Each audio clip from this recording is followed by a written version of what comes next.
You're 21 and you have 13 prior theft cases?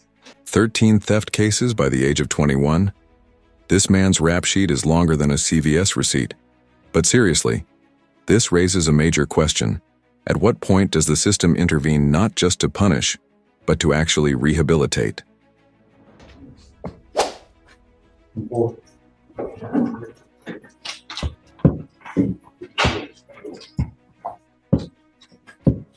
I'm really unhappy with you, Mr. Waters. When does it stop? 14 theft cases you have in your background. You're now charged with your 14th theft case. 14. How old are you? You're 21 and you have 13 prior theft cases?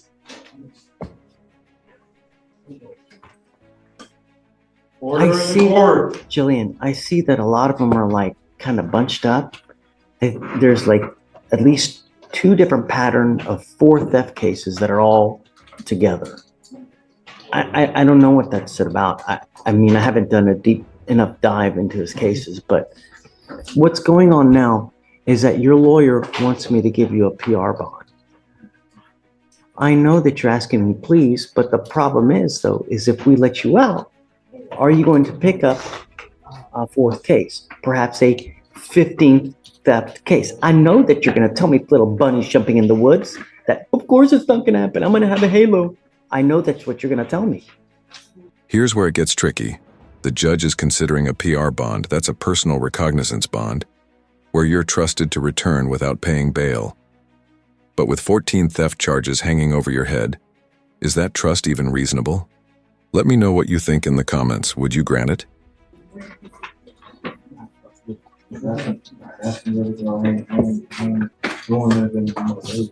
Harassed. Look, I got numbers, I got witnesses. So, Your Honor, what he's trying to say is that he understands that all of these pending cases involve the same gas station, the same officers. And we'll be looking into the contact that's made between him and those officers in all those cases. But he has been out of trouble, with the exception of what happens on this property.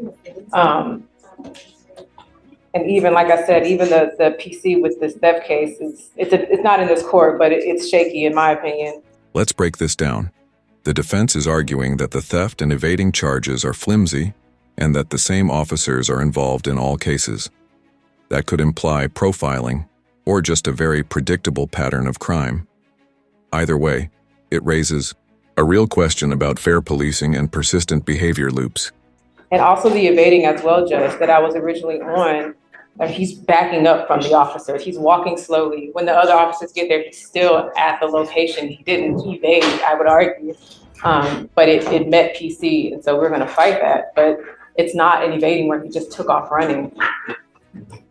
13 prior theft cases. Who do you have in your life that's out to help you?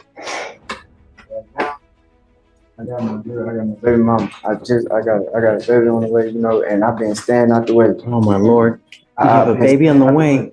I've been staying out the way, I promise you. Mr. Waters is expecting his very first child. Him and the mother are together. She's very supportive. She was here last week when he was initially arrested. So they're working together Let me to ask you this. create a life for their Do you family. want your baby to be like you? I don't even want to be like my dad. I promise. Where's your dad? I don't know. Somewhere in Katy.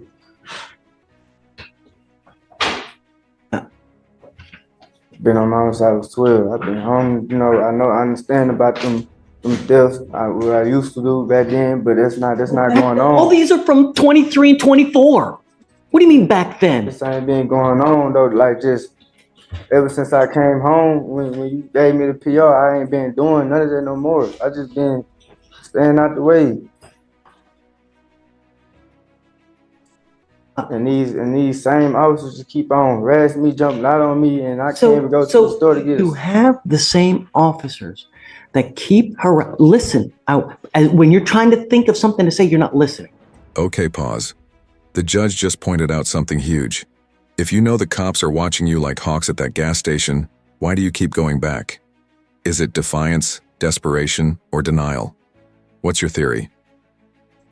If you know that you have the same officers that are coming after you over and over and over, yet you continue to go back to the same gas station over and over.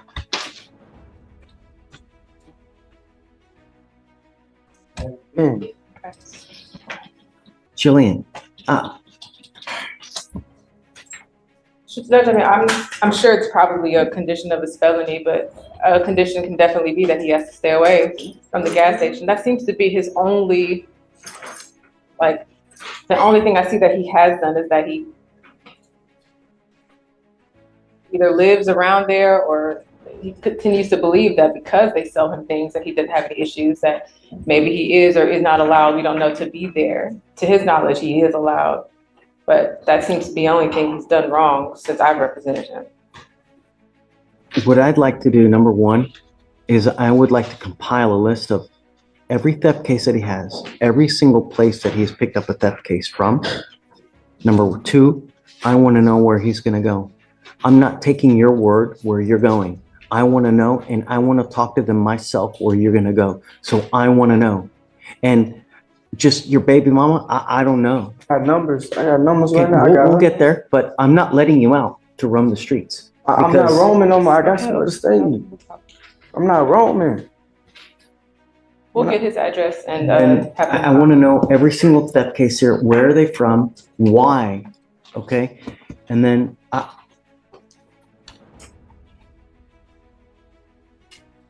if he has nowhere to go, I want to reach out to the MAC and see what we can do to provide him. And you need to start working.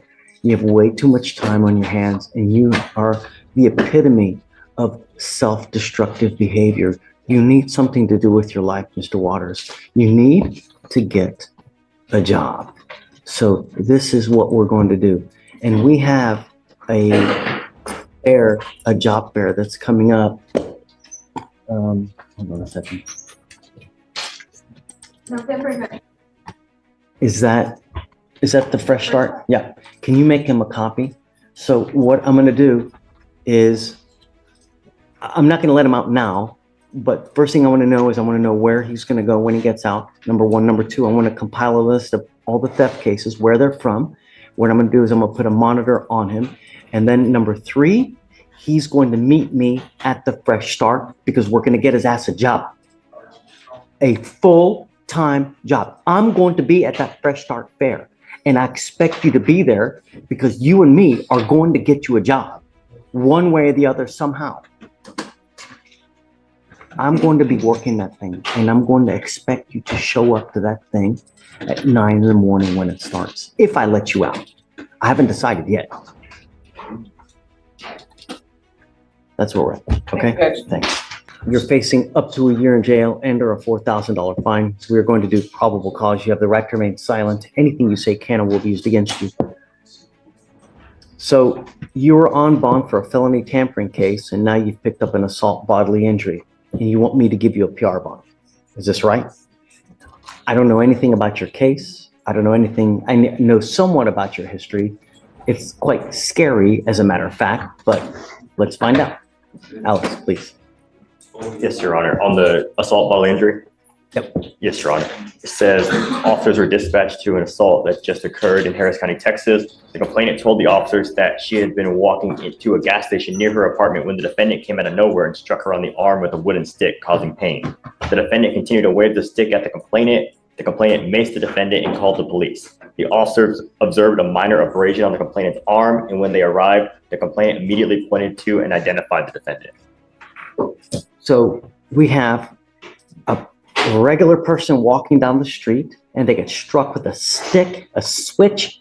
Yes, Your Honor, just a stick as she was walking to the gas station.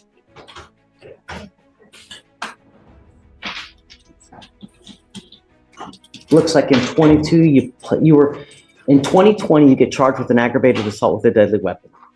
22, you pick up another aggravated assault with a deadly weapon. And now you have an aggravated assault of a family member that was dismissed in June, not 3 months ago. And now you've picked up these two cases. Sir, This I had two head injuries. Two head injuries, as you can see, on my right side, my left side. And I don't remember hitting her with no board. Okay. I need to make sure that the public is safe. And I don't know, Josh. I mean,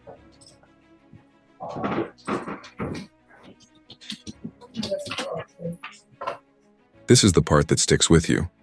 A judge questioning if the public can even walk safely because of a repeat offender. It's not just about this one case anymore. It's about the safety net we don't have for people spiraling through the system. How do you balance compassion with accountability? we've given you chance after chance. And ma'am, what scares me is that if we let you out, this is just a random person out. I mean, no one can even walk in the public now. I would do better. I don't know, Josh. I don't know if we maybe be able to do maybe a short reset so that I can maybe get some information for the court. What I'd like to know, is she has she been seen by a doctor? Is she taking any medication? Does she have any medication? And more importantly, if we let her out, what's going to happen to her? Is she going to, I'm going to tell you this now, man. I'm not giving you a PR bond so that you're going to be just walking the streets. If you have a place to go, if you have a loving home to go to, perhaps. But until I know that, and I know that if you're taking any medication or you're supposed to, and that's going to happen, then perhaps. But I'm not letting you out to walk the street. Okay. So find that information and then we can. Okay. Okay. Thanks, Josh.